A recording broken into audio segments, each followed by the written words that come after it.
தமிழ்நாடு சௌராஷ்டிரா அரசியல் எழுச்சி மாநாட்டினுடைய தலைவர் நம்முடைய முன்னாள்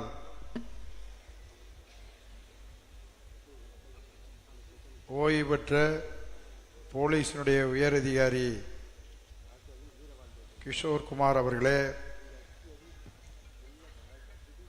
நம்முடைய சிறப்பு விருந்தினராக இங்கே வருகை தந்து சிறப்பு சேர்த்திருக்கக்கூடிய சௌராஷ்டிரா மத்திய சபா தலைவர் டிஆர் சுரேந்திரன் அவர்களே,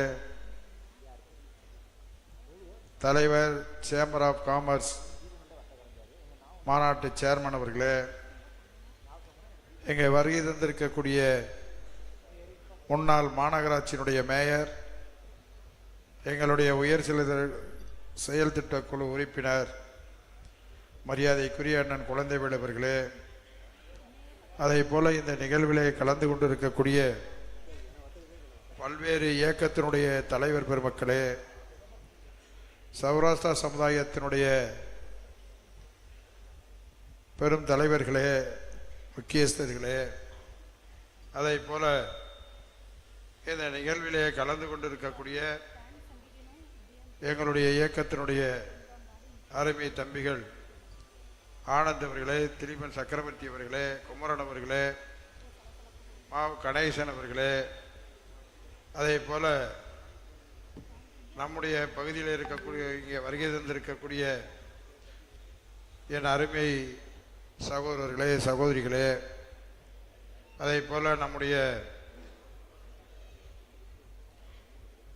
அருமை பெரியவர்களே, உங்கள் அனைவருக்கும் என்னுடைய முதற்கண் நன்றி கலந்த வணக்கம்.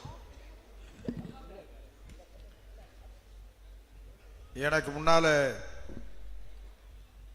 நம்ம திலீபன் சக்கரவர்த்தி பேசினார்.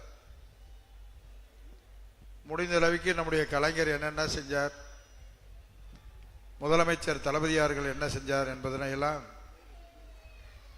இங்கே எடுத்துரைத்தார். அதில் மாற்று கருத்து இல்லை. அரசியலில் பல்வேறு இயக்கத்தை சார்ந்திருக்கிறவர்கள் இருப்பார்கள். அது எல்லா சமுதாயத்திலும் இருப்பாங்க.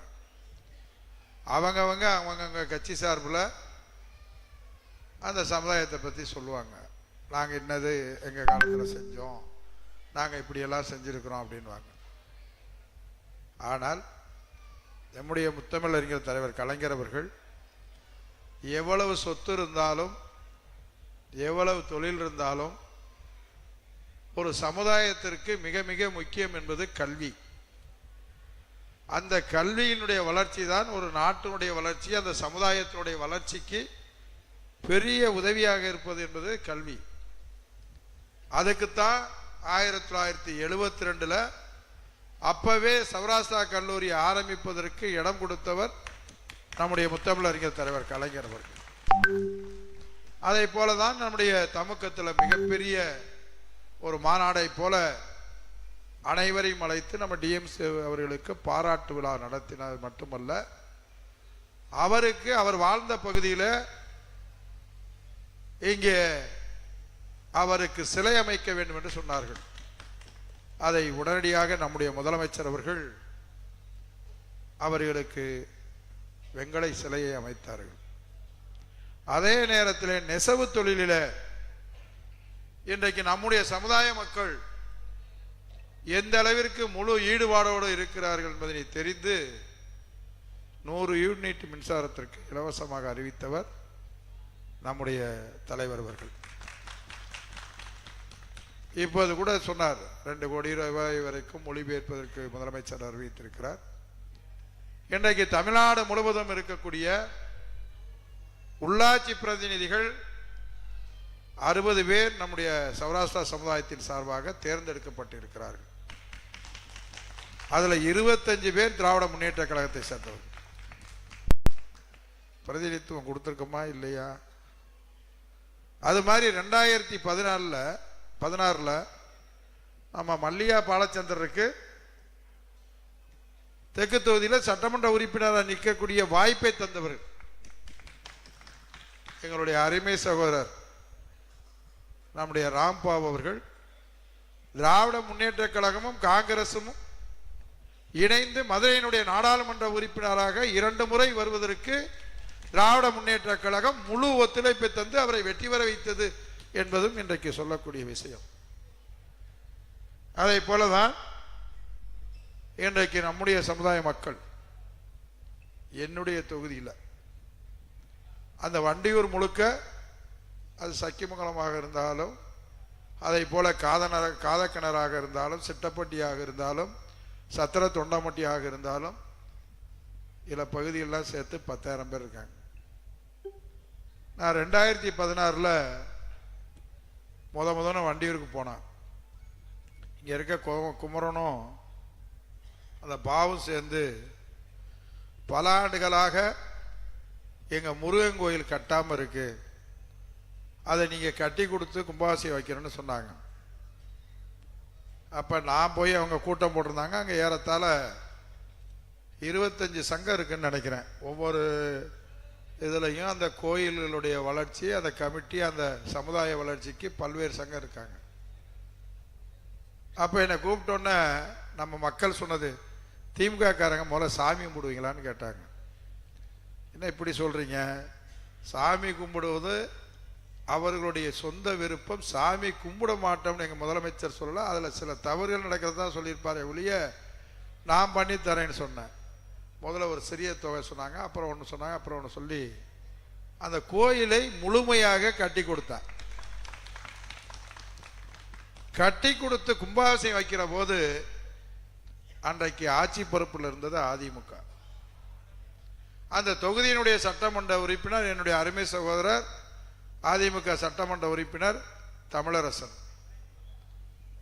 அப்ப அந்த கும்பாபிஷேகம் தேதியை முடிவு பண்ணி அதற்கு தலைமையேற்று அந்த கும்பாபிஷேகம் நடத்துறது என் பேரை போட்டிருந்தாங்க.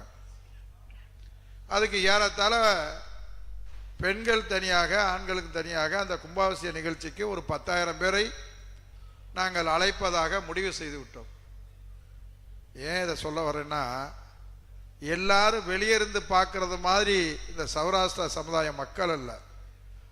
அப்ப நீ இன்னைக்கு இருக்கக்கூடிய அரசை நீ அழைத்து எங்கள் தலைமையில தான் கும்பாபிஷேகம் வைக்க வேண்டும் என்று சொன்னார்கள். அப்ப நம்முடைய மக்கள் சொன்னார்கள், இல்லை என்றால் அந்த கோயிலை அரசிலே சேர்த்து விட வேண்டும் என்று சொன்னாலும் கூட அங்க இருக்கக்கூடிய ஒட்டுமொத்த மக்களும் நீங்க கோயிலை கட்டித்தரல, கோயிலை கட்டி கொடுத்தவர் அவரு, அப்படி ஒரு நிலைமை நீ சேர்த்தா சேர்த்துக்க, அவர் தான் கும்பாபிஷேகத்தை நடத்துவோம்னு ஒரு வீரத்தோடு தைரியத்தோட சொன்ன மக்கள் சௌராஷ்டிரா மக்கள். அதை கடைசியில என் தலைமையில கும்பாபிஷேகம் நடந்து அங்க இருக்கக்கூடிய 10,000 பேரை அழைத்து கும்பாபிஷேகம் இருக்கிற போது அன்னைக்கு ராஜன் அதிமுகவினுடைய மாமன்ற உறுப்பினராக இருந்தார். அவரும் அவர் துணைவியாரும் என்னோடு இருந்து கடைசி வரை இருந்து அந்த கும்பாபிஷேகம் நடத்தினார். பின்தங்கிய பகுதியாக பல ஆண்டு காலம் மக்கள் வாழக்கூட தகுதியில்லாத பகுதியாக அந்த பகுதி இருந்தது. நான் அன்றைக்கு அவர்களோட ஆதரவோடு வருகிற போது, இதை ஏன் சொல்கிறேன் என்று தயவு செய்து யாரும் தப்பா நினைச்சுக்கிறாங்க. நான் முதல்ல 2010 நிலைக்கும் போது அப்படி எண்ணி பார்க்கிற மாதிரி தான் ஓட்டு போட்டிருப்பாங்க.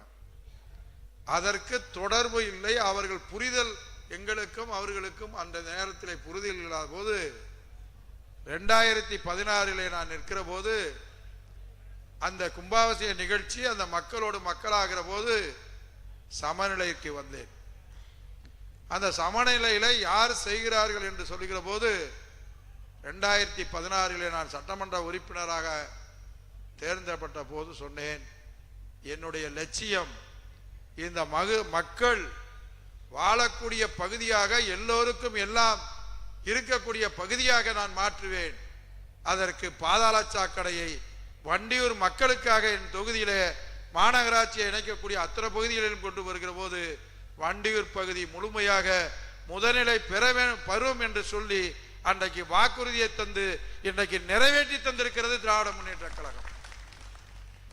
இன்றைக்கு அந்த மக்கள் 2021 நான் இருக்கிற போது அதிகப்படியான வாக்கை அளித்தார்கள் என்பதிலே நன்றி உணர்வோடு இந்த இடத்தில் நான் சொல்லிக் கொள்கிறேன்.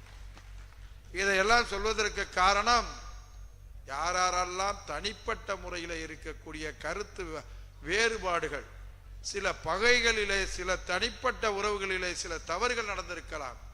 ஆனால் அன்னைக்கு இருந்த முதலமைச்சர், அது யாராக இருந்தாலும், எவ்வளவு பெரிய பொறுப்புல இருந்தாலும், தப்பு செய்தவர் தண்டனை அடைந்தே ஆவார் என்று அன்றைக்கு சொன்னவர் கலைஞர் அவர்கள் என்பதை நீங்கள் மறந்துவிடக் கூடாது என்பதை இந்த நேரத்தில் சொல்கிறேன்.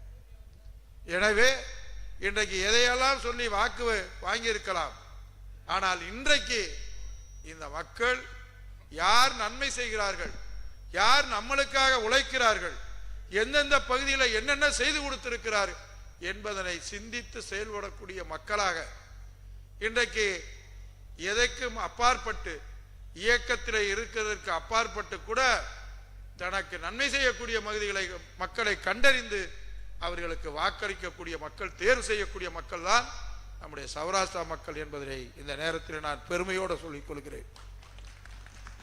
இப்படி இந்த தம்பி நம்முடைய திலிமன் சக்கரவர்த்தி சொன்னதை போல பல நேரங்களில், பல சூழ்நிலைகளில் நம்முடைய முத்தமிழறிஞர் தலைவர் கலைஞராக இருந்தாலும் சரி, இன்றைக்கு இருக்கக்கூடிய நம்முடைய முதலமைச்சராக இருந்தாலும் சரி, தளபதியார் அவர்கள் சிறுபான்மை சமுதாய மக்கள் மட்டுமல்ல, நம்முடைய சௌராஷ்டிரா மக்களுக்கும் பொருளாதாரத்திலே உயர வேண்டும் என்பதற்காக அவர்கள் உணர்வுகளை இன்றைக்கு மதிக்கக்கூடிய மக்களாக இருக்கிறார்.